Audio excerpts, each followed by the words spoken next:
ఎఫెసీయులకు రాసిన పత్రిక 6వ అధ్యాయము 4వ వచనమును మనమందరము కలిసి చదువుకుందాం. తండ్రులారా, మీ పిల్లలకు కోపము రేపక ప్రభు యొక్క శిక్షలోను బోధలోను వారిని పెంచుడి. ప్రార్థన చేసుకుందాం. స్తోత్రం నాయనా, పరిశుద్ధుడా, మహోన్నతుడా, మహిమగల రాజా, నీకు వందనాలు తండ్రి. స్త్రీల కూడికను బట్టి వందనాలు. నీ పాద సన్నిధిలో నైనా మేమందరము చేరి ఉన్నాం ప్రభువా. నీ మాటలు వినుటకు నాయన వేగిరపడే మనస్సు నాయన మాకు దయచేయండి. నన్ను కూడా జ్ఞాపకము చేసుకుని తండ్రి, ఈ వాక్యమును నాయన సరైన రీతిగా విరిచి పంచిపెట్టుటకు జ్ఞానాత్మను దయచేయండి, అభిషేకమును దయచేయండి నాయన. పొంగి పొరలే ఆత్మతో ఆ యొక్క మాటలు పనిచేయనట్లుగా నాయన ఆశీర్వదించండి. గైకొనే మనస్సు నాకు మా అందరికీ దయచేయమని యేసు నామములో అడుగుతున్నాను తండ్రి, ఆమేన్. ఎఫెసీయులకు రాసిన పత్రిక 6వ అధ్యాయము 4వ వచనం చదువుతున్నా చూడండి. తండ్రులారా, మీ పిల్లలకు కోపము రేపక ప్రభు యొక్క శిక్షలోను బోధలోను వారిని పెంచుడి. ఇక్కడ పిల్లలను ఎలా పెంచాలంట? ప్రభు యొక్క శిక్షలోను బోధలోను వారిని పెంచుడి అని తండ్రులతో మాట్లాడుతూ ఉన్నాడు. ఇంకొక మాట అక్కడ మాట్లాడినారు, ఏంటంటే పిల్లలకు కోపము రేపక అనే మాట ఉంది. ఏముంది?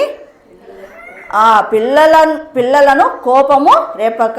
చాలాసార్లు తల్లిదండ్రులమైనటువంటి మనము ఏం చేస్తామంటే, మనము చేసేటటువంటి పనిలో వాళ్ళు ఆటంకపరుస్తున్నప్పుడు వారికి నెమ్మదిగా సముదాయింపుగా చెప్పకుండా పిల్లలను నానా ఒక మాటలు మాట్లాడి ఆ పిల్లలను ఏం చేస్తామంటే కోపము వాళ్ళకు కూడా వచ్చి వాళ్ళు ఏం చేస్తారంటే వాళ్ళ చేతులలో ఏదంటే అది ఇసిరి కొట్టడము, లేకుంటే 4 ఏట్లు అమ్మనే నాన్నే కొట్టడానికి ఇట్టిటిట కొట్టడానికి రావడము, ఇలా చేస్తారు.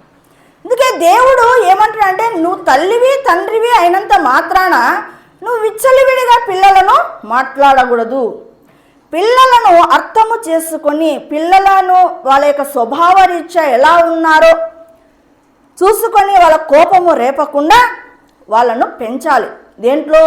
ప్రభు యొక్క శిక్షలోను బోధలోను పెంచాలి. చూడండి, అబ్రహాము ఇస్సాకును ఎలా పెంచాడు?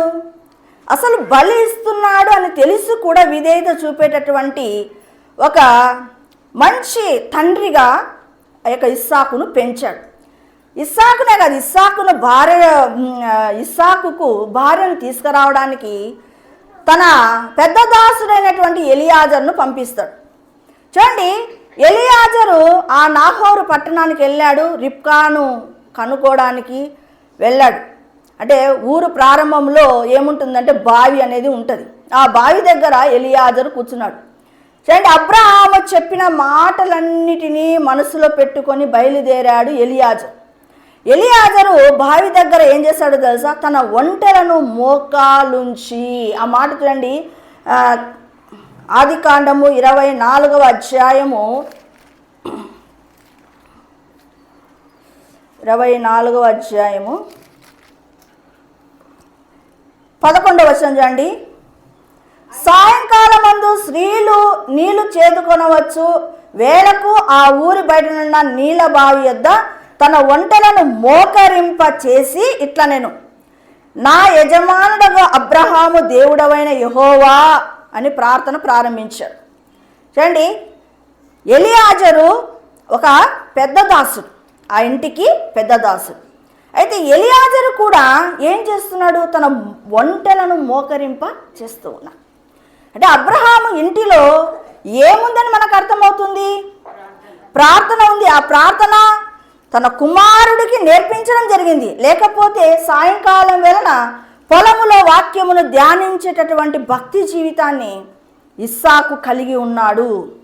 ఎలియాజరు ప్రతి నిమిషము కూడా తన యొక్క యజమానుడైనటువంటి అబ్రహాము చెప్పేటటువంటి మాటలను మనసులో తలంచుకుంటూ ప్రతి చోట కూడా అతడు కూడా ఏం చేస్తున్నాడు? ప్రార్థన చేస్తున్నాడు. అబ్రహాము ఇంటిలో ఏం అలవాటు ఉందంటే జంతువులను కూడా ప్రార్థనలో మోకాలు ఉండనింప చేస్తూ ఉన్నాడు. ఇప్పుడు చూడండి, చాలా మనము గమనించినప్పుడు ఇళ్ళల్లో కుక్కలను పెంచుకుంటూ ఉంటాం, చిలకలను పెంచుకుంటుంటాం. వాటిని ఏం చేస్తారు? వాళ్ళు సాధన చేస్తుంటారు. వాళ్ళకి ఏం చేపిస్తారు? అన్నీ పో, అది తీసుకొని రాపో అంటే ఆ కుక్క ఏం చేస్తుంది? పరిగెత్తుకుంటూ వెళ్ళి ఆ యొక్క వస్తువును పట్టుకొని వస్తుంది. అలాగా ఆ జంతువులకు కూడా సాధన అనేది ఉంది. వాటికి నేర్పిస్తే గాన అవి ఖచ్చితంగా నేర్చుకుంటాయి. ఆ రీతిగా అబ్రహాము కుటుంబములో వంటలకు సైతము మోకరించడము అలవాటు ఉంది. అబ్రహాము తన యొక్క కుమారుని కానీ, తన దాసులను కానీ, తన ఇంటిలో ఉన్న వారందరికీ కూడా ఈవెన్ జంతువులతో సహా మోకరిల్లి ప్రార్థించే అనుభవము కలిగి ఉన్నాడు. అలాగనే యెహోషువ అంటున్నాడు, అమోరియల దేశంలోకి వచ్చిన తర్వాత అమోరియల దేవతలను మీరు దేశంలోకి మనం వచ్చాము, అమోరియల దేవతలను ఒకవేళ మీరు పూజిస్తారేమో కానీ నేనును నా ఇంటి వారును యెహోవాను సేవించెదము అంటున్నాడు. అంటే యెహోషువ తన పిల్లలను ఏ మార్గంలోకి నడిపించాడు? భక్తి మార్గములోనికి, యెహోవాను సేవించేటటువంటి మార్గములోనికి నడిపించాడు. యెషయా ప్రవక్త ఏమంటున్నాడో తెలుసా? ఇదిగో నీవు నాకు ఇచ్చిన పిల్లలు సియోను కొండ మీద నివసించు, సైన్యములకు అధిపతియగు యెహోవా ఎదుట మేము సూచనలుగాను మహత్కార్యములుగాను ఇశ్రాయేలీల మధ్య ఉన్నాము అంటున్నాడు. ఇప్పుడు అబ్రహాము కానీ, యెహోషువ కానీ, యెషయా ప్రవక్త కానీ తన పిల్లలను ఒక పద్ధతిగా పెంచుకున్నాడు. అయితే ఈరోజు ఈ స్త్రీల కూడికలో మనం అనేక మంది స్త్రీలను గురించి చెప్పుకుంటూ వచ్చాం. ఈరోజు ఫిలిప్పు యొక్క 4 కుమార్తెలను గురించి మనము తెలుసుకుందాం. చూడండి, అపోస్తుల కార్యము 21వ అధ్యాయము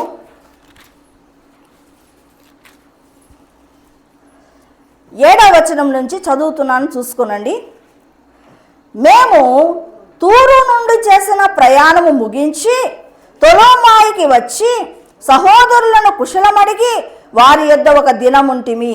మరునాడు మేము కైసరకు వచ్చి 7గురిలో ఒకడును సువార్తికుడునైన ఫిలిప్పు ఇంట ప్రవేశించి అతని యొద్ద ఉంటిమి. కన్యకులుగా ఉన్న 4 కుమార్తెలు అతని కుండిరి, వారు ప్రవచించువారు. మేము అనేక దినములు అక్కడ ఉండగా. అండి, ఇక్కడ ఫిలిప్పు సువార్తికుడైన ఫిలిప్పు యొక్క 4 కుమార్తెలు ఉన్నారంట అతనికి. ఆ 4 కుమార్తెలు కన్యకులు అంటే పెళ్లి కాని వారు. ఇంకొక అర్థం ఏం తెలుసా? తమ జీవిత కాలంలో ఎక్కడ చెడ్డ కార్యాలు చేయకుండా పవిత్రమైన కన్యకలుగా జీవించిన వారు. ఆ 4 కూడా ప్రవచించువారంట. ఇక్కడ రాయబడిన ప్రకారము ఫిలిప్పు యొక్క 4 కూడా ఆ యొక్క దైవ సేవకులు ఇంటికి వచ్చినప్పుడు వాళ్ళను ఇంట చేర్చుకున్నారు. చూడండి, అనేక దినములు వారు అక్కడ ఉండిరి అనే మాట ఉంది, అవునా? అంటే చూడండి, పిల్లలను మనము ధ్యానించే ముందు వాళ్ళ తండ్రి అయిన ఫిలిప్పును గురించి మనము కొన్ని విషయాలను తెలుసుకుందాం. చూడండి, 6వ అధ్యాయంలో ఆ దినములలో శిష్యుల సంఖ్య విస్తరిస్తూ ఉన్నప్పుడు ఏమైందంట? తమలోని విధవరాలను చిన్న చూపు చూశారట. చిన్న చూపు చూసిరని హెబ్రీయులు ఏం చేశారంటే, ఆ హెబ్రీయులను, ఈ గ్రీకు భాష మాట్లాడేటటువంటి యూదులు ఏం చేశారంటే సనగడం ప్రారంభించారు. ఈ విషయం అలా ఇలా పోయి అపోస్తుల యొద్దకు చేరుకుంది. అపోస్తులు ఏమన్నారంటే, మేము వాక్యమును బోధించుట యందు ఉండాలి, కానీ మేము ఈ ఆహారం పంచిపెట్టే పని మాది కాదు. కాబట్టి మీలో కూడా భక్తి కట్టిన వాళ్ళు చాలామంది ఉన్నారు. కాబట్టి మీరేం చేస్తారంటే ఆత్మతోనూ, అక్కడ రాయబడినది ఏమంటే ఆత్మతోనూ జ్ఞానముతో మంచి పేరుతో నింపబడిన, ఇక్కడ 3 ఉన్నాయి చూడండి, ఆత్మతోనూ జ్ఞానముతోనూ మంచి పేరుతో నింపబడినటువంటి 7 మనుషులను మీరు ఏర్పరచుకొనండి అన్నట్టే వాళ్ళు 7 మనుషులను ఏర్పరచుకున్నారు కదా. ఆ 7 మనుషులలో ఏముంది? ఆత్మతో నింపబడ్డారు, జ్ఞానముతో నింపబడ్డారు, తర్వాత మంచి పేరును కలిగి ఉన్నారు. అంతేకాదు ఇక చూడండి 5వ వచనం చూడండి, ఈ మాట జన సమూహం అంతటికి ఇష్టమైనందున వారు విశ్వాసముతోనూ పరిశుద్ధాత్మతోనూ నిండుకొనిన వారై. అక్కడ చాలామంది 7 మంది డీకెన్స్ పేర్లు రాయబడి ఉంది. వాళ్ళు పరిశుద్ధాత్మ చేత నింపబడ్డారు, విశ్వాసము చేత నింపబడ్డారు. చూడండి, ఫిలిప్పు సువార్తికుడు అనేక మంది చేత మంచి పేరును సంపాదించాడు. తర్వాత జ్ఞానము చేత నింపబడ్డాడు. ఈ జ్ఞానము చేత నింపబడ్డము చేత సువార్త ప్రకటిస్తున్నాడు, విశ్వాసము ద్వారా ఆత్మలను కంటున్నాడు, జ్ఞానము చొప్పున తన కుటుంబాన్ని కట్టుకుంటూ ఉన్నాడు. జ్ఞానముతో అంటే ఏంది? యెహోవా యందు భయభక్తులు కలిగి ఉండుటయే జ్ఞానం. అంటే ఫిలిప్పు ఏమి కలిగి ఉన్నాడు? యెహోవా యందు భయభక్తులు కలిగి ఉన్నాడు. ఇక్కడ చూడండి, ఆయన తనకున్నటువంటి 4 పిల్లలను కూడా భయభక్తులతో పెంచాడు. మొదట ఎవరికుందండి ఆ భయభక్తులు? ఎవరికుంది? తండ్రికి ఉంది. భయభక్తులు అనేటి యెహోవా యందు భయభక్తులు జ్ఞానముతో నింపబడిన స్థితి మొదట తండ్రికి ఉంది. కాబట్టి తండ్రి తన పిల్లలను సక్రమమైన రీతిలో పెంచడం జరిగింది. 8వ అధ్యాయంలోకి వస్తే చూడండి, 8వ అధ్యాయం 1వ వచనం చూడండి, ఆ కాలమందు యెరూషలేములోని సంఘమునకు గొప్ప హింస కలిగినందున అపోస్తలులు తప్ప అందరూ యూదయ సమరయ దేశముల యందు చెదిరిపోయి. చూడండి, యెరూషలేములో గొప్ప హింస కలిగింది. ఎందుకు? సువార్త ప్రకటించబడడం చూసి ఏమైపోయిందంటే అందరినీ చెదరగొట్టేశారు. చెదరగొట్టింటే ఆ యొక్క అపోస్తలులు మాత్రం అడున్నారు, కానీ మొత్తం ఈ సువార్తికులు మరి ఎవరైతే యేసుప్రభువును నమ్ముకున్నారో వాళ్ళందరూ కూడా గొట్టబడ్డారు. దాంట్లో ఈ ఫిలిప్పు సమరయ పట్టణాన్ని ఎంచుకున్నాడు. చూడండి, సమరయ పట్టణములో ఆయన సువార్తను ప్రకటిస్తూ ఉన్నాడు. ప్రకటిస్తూ ఉంటే ఆయన చెప్పేటటువంటి వాక్యం ఎలా ఉందంటే, అందరూ ఆయన చెప్పేటటువంటి సువార్త మీదికి లక్ష్యం ఉంచారు. అనేక మంది మారుమనసు పొందారు, అపవిత్రాత్మలు పోయినాయి, చెవిటి వాళ్ళు మూగవారు మాట్లాడుతున్నారు, గొప్ప కార్యాలు జరిగాయి. ఆ పట్టణములో మిగుల సంతోషము కలిగింది. ఆ పట్టణంలో ఏం కలిగింది? దీనిని బట్టి ఫిలిప్పు తాను విశ్వాసములో బలమైన వ్యక్తిగా ఉంటూనే మరి ఒక పక్క తను సువార్త ప్రకటిస్తూనే, మరి ఒక పక్క తన దురాత్మ శక్తులను పడగొడుతూనే, విడిపిస్తూనే, విడుదల కార్యాలు చేస్తూనే మరొక పక్క తన కుటుంబాన్ని కట్టుకున్నాడు. ఏం చేస్తాడు ఫిలిప్పు? గొప్ప కార్యం చేస్తాడు కదా. చాలామంది చూడండి, బైబిల్ గ్రంథంలో అహరోను ప్రధాన యాజకుడు కదా. అయితే అహరోను కుమారులు ఎవరు? నాదాబు, అబీహు. వాళ్ళు ఏం చేస్తారు? ఆ తండ్రి యొక్క భక్తి జీవితాన్ని చూస్తున్నారు వాళ్ళు. ప్రధాన యాజకుడు పని చేస్తున్నటువంటి తండ్రి అడుగుజాడలలో నడవకుండా అన్యాగ్నిని తీసుకొని వచ్చి వాళ్ళు చంపబడ్డారు కదా. సమూయేలు దాను మొదలుకొని బేర్షెబా వరకు ప్రవక్తగా నిలిచిపోయాడు. అట్లే ఇంకోటి ఏంది? యెహోవా కొరకు ప్రార్థన చేసేవారిలో సమూయేలు ఉన్నాడనుంది. అవునా? మరి ఆ సమూయేలు పిల్లలైనటువంటి యోవేలు కానీ అబియా కానీ ఇద్దరు కూడా చెడిపోయారు. ఏలి యొక్క కుమారులు, ఏలి ఎవరు? యాజకుడు. ఏలి యొక్క 2 కుమారులు హోఫ్ని, ఫినెహాసులు ఇద్దరు కూడా చెడు జీవితాన్ని జీవించి వాళ్ళు హతము చెయ్యబడ్డారు. రండి, వీళ్ళు భక్తులు కాదంటారా? అహరోను, ఏలి, సమూయేలు ఎవరు? వాళ్ళు ప్రార్థనా పరులు, దేవునితో సన్నిహితమైన సంబంధాన్ని కలిగి ఉన్నారు. అయితే వాళ్ళ పిల్లల పరిస్థితి ఏమైంది? కాబట్టి చాలాసార్లు పొరపాటు ఇది జరుగుతూ ఉంది అండి. నెహెమ్యా కాలంలో 4వ అధ్యాయం 17వ వచనంలో ఏముంది? వాళ్ళు గోడ కడుతున్నారు. యెరూషలేము పాడైపోయింది కదా. పట్టణాన్ని కడుతున్నప్పుడు గోడ కడుతున్నారు. చూడండి, గోడ కట్టే దాంట్లో మీకు ఆల్రెడీగా మనం తెలుసు ఈ విషయం. ఒక్కొక్కరికి ఒక్కొక్క పార్ట్ను అప్పగించారు. అవునా? ఈ పక్క గోడ మీరు కట్టండి, ఆ పక్క గోడ మీరు కట్టండి అని. అండి, వాళ్ళు గోడ కడుతున్నారు. గోడ కట్టేటప్పుడు ఒక చేతితో పని చేస్తూ ఉన్నారట, ఒక చేతితో ఖడ్గమును పట్టుకున్నారట. ఒక చేత ఏం చేశారు? పని చేస్తూ ఉన్నారు. ఇప్పుడు ఈ సేవకులు అనబడిన వారు ఒక చేత్తో పని చేస్తున్నారు, ఒక చేత్తో ఖడ్గమును పట్టుకున్నారు. కానీ ఆ ఖడ్గములో ఒక పార్ట్ మిస్ అయిపోయింది. ఏంటంటే వ్యక్తిగత ప్రార్థనా ఖడ్గమును వాళ్ళు పట్టుకున్నారు, అయితే కుటుంబమును గూర్చినటువంటి ప్రార్థనా ఖడ్గాన్ని వాళ్ళు పట్టుకోలేకపోయారు. దానివలన ఏమైపోయిందంటే వాళ్ళ కుటుంబాలు కూల్చివేయబడ్డము జరిగింది.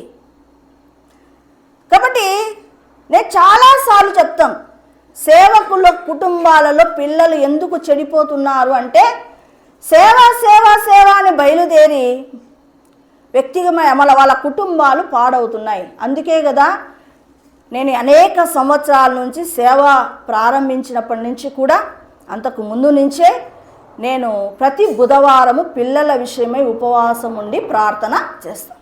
అంటే ఒక చేత్తో మనము ఖడ్గము పట్టుకొని ఉండాలి. ఇతరులకు మనము సువార్త ప్రకటించి, ఇతరులకు అన్నీ మనం బోధించి, మనమేమైపో మన కుటుంబాలను మనం నాశనము చేసుకోవడానికి కాదు. మొదట మన కుటుంబం అనేది చాలా ప్రాముఖ్యమైనది.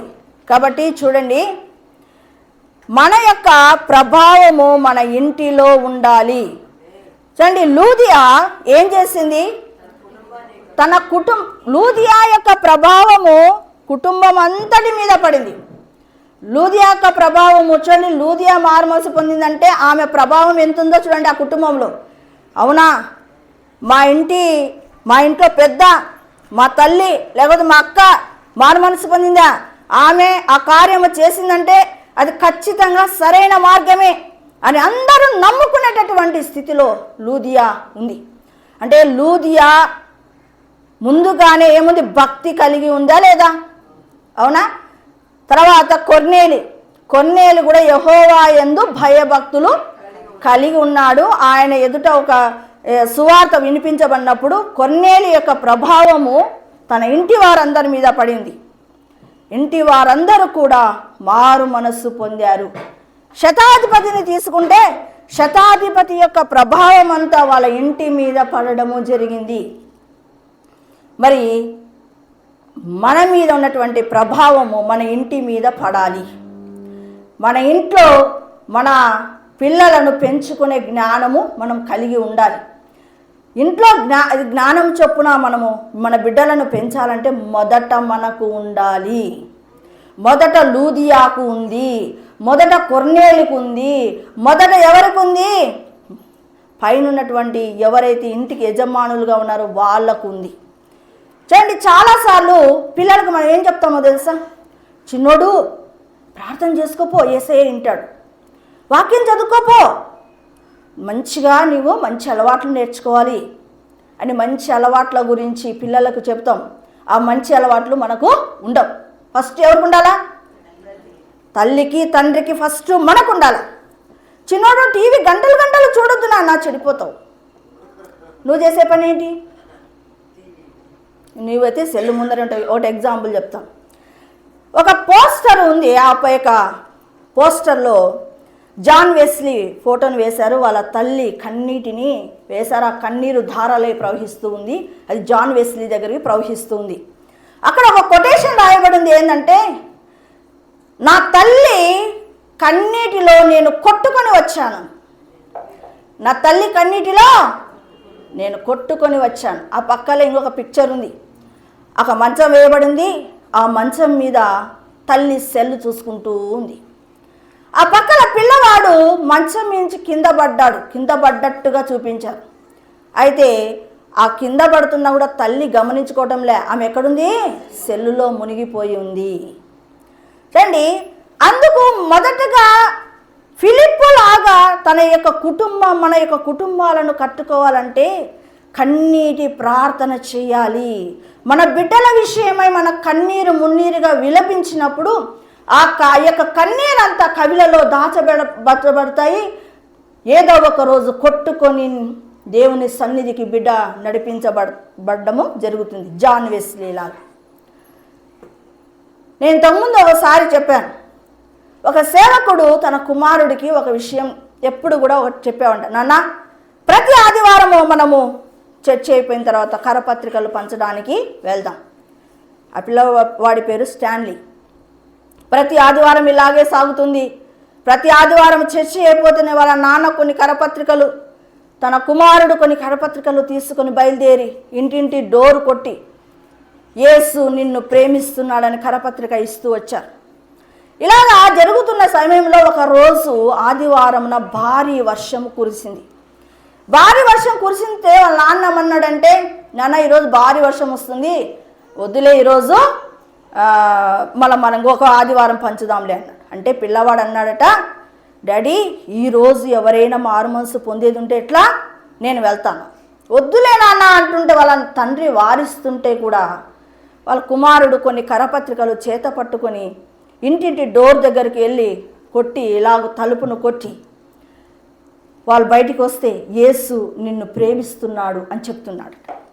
ఇక లాస్ట్గా ఒక కరపత్రిక బిడ్డవాడి దగ్గర నిలవబడిపోయింది. ఇదొక్క కరపత్రిక ఇచ్చేసి నేను ఇంటికి వెళ్ళిపోతాను. లాస్ట్ కార్నర్ ఇంటికి వచ్చేసాడు. వచ్చి డోర్ కొట్టాడు, ఎవ్వరూ పలకలేదు. డోర్ కొట్టాడు చాలాసార్లు, 4-5 సార్లు కొట్టాడు. ఏంటి లోపల ఎవరు లేరా, అయినా లైట్ వెలుగుతుంది కదా, ఉన్నారు లోపల అని చెప్పి, సరే ఇంకా లాస్ట్ ప్రయత్నంగా నేను డోర్ కొడతానని చెప్పి డోర్ కొట్టాడు. కొట్టే లోపల తలుపు తెరుచుకొని ఒక ముసలామ బయటకు వచ్చింది. ఏం బాబు అంటే, తన చేతిలో ఉన్నటువంటి ఆఖరు కరపత్రికను తీసుకుని ఆ ముసలామ చేతికి ఇచ్చి యేసు నిన్ను ప్రేమిస్తున్నాడు అన్నాడు అని చెప్పి పిల్లవాడు వెళ్ళిపోయాడు. చూడండి, ఆమె ఆ రోజు 4-5 సార్లు తలుపు కొట్టితే కూడా తీయలేదు. తర్వాత ఏమైపోయిందంటే ఆదివారం వచ్చింది. ఆదివారము సంఘారాధన జరుగుతుంది.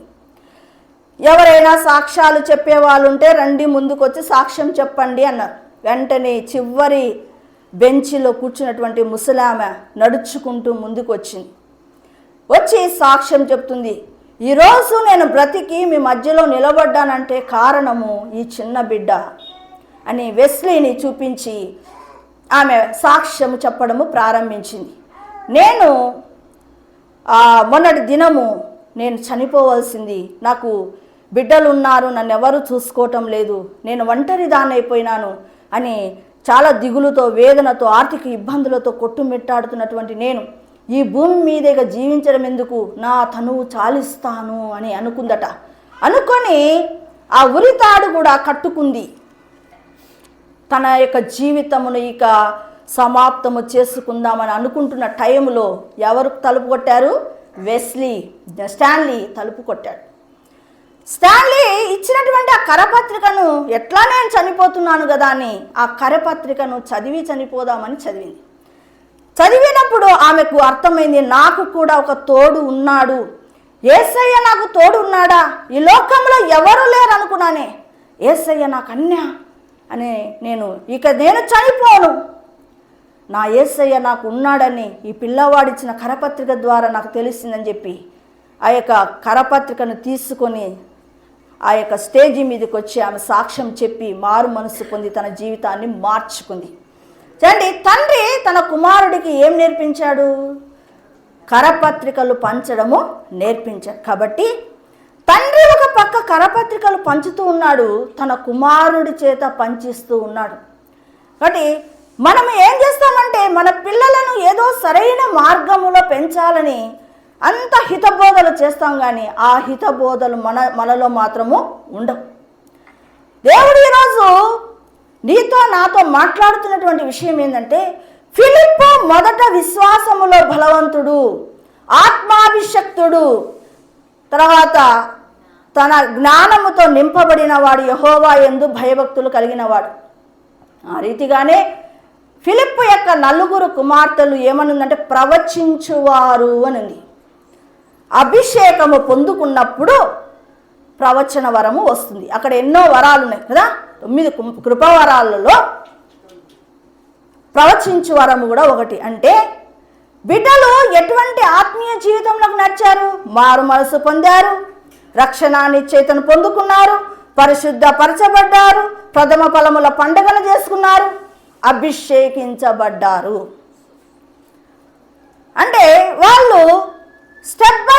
వైపు ఆత్మీయముగా చక్కగా ఎదిగినారు. కాబట్టి మనలో ఉన్నటువంటి ప్రభావము మన పిల్లలలోనికి రావాలి. మనకు పెంచనీక రాదు. మనం ఏం చేయాలా? దేవుని పాద సన్నిధికి వెళ్ళి మాటికి ప్రభువా నా బిడ్డలను బాగు చెయ్యి ప్రభువా అని కన్నీరు మున్నీరుగా విలపించాలి. మన బిడ్డలను బాగు చేసుకోవాలి. లేకపోతే రేపొద్దున వాళ్ళే నీకేమవుతారు? శత్రువులై కూర్చుంటారు. కాబట్టి మనం ఖచ్చితంగా మన బిడ్డల కోసము ఉపవాసం ఉండి ప్రార్థన చేయాలి. ప్రార్థన చేసినప్పుడు మన యొక్క పిల్లలు తెలియకుండానే బాగుపడతారు. నేను ఎన్నిసార్లు చెప్పిటా కదా నా సాక్ష్యాన్ని, ఒక్కరనే ఇంప్లిమెంట్ చేశారా? ప్రతి ఒక్క బుధవారము పాస్టర్ అమ్మ ఎక్కడికన్నా వెళ్ళని, ఏ బిర్యానీ అన్నా చేయని, అక్కడ మాత్రం తినదు. ఖచ్చితంగా కొన్ని ఏళ్ళ నుంచి ఫాలో అవుతుంది. అవును, మా పాస్టర్ అమ్మ ఇలా ఫాలో అవుతుంది, నేను కూడా వాక్యం విన్నాను, నా పిల్లలు కూడా దేవుళ్ళో మారు మనసు పొందాలా, వాళ్ళ జీవితాలు బాగుపడాలా అని నువ్వు అనుకుంటే నువ్వేం చేయాలా? వెంటనే నువ్వు ఉపవాసము ప్రతిష్ఠించుకొని నీ బిడ్డల విషయం ఇప్పటి నుంచైనా మొదలుపెట్టి ప్రార్థన చేయాలి. నేను అలాగ ప్రార్థన చేసి నా కుమారుణ్ణి, నా కుమార్తెను రక్షణ మార్గంలోనికి నడిపించుకున్నాను. నేను అలాగ ప్రార్థన చేసి నా కుమారుడిని, నా కుమార్తెను పరిశుద్ధ పరచబడే స్థితిలోనికి నడిపించుకున్నాను. వాళ్ళ ప్రార్థన బట్టిని కాదు. జాన్వేస్లు ఏమన్నాడు? మా అమ్మ కన్నీటి ప్రార్థన నన్ను యేసయ్య దగ్గరికి నడిపించింది. కాబట్టి తల్లి ప్రార్థన ఎటువంటి ప్రభావితాన్ని కలిగి ఉందో చూడండి.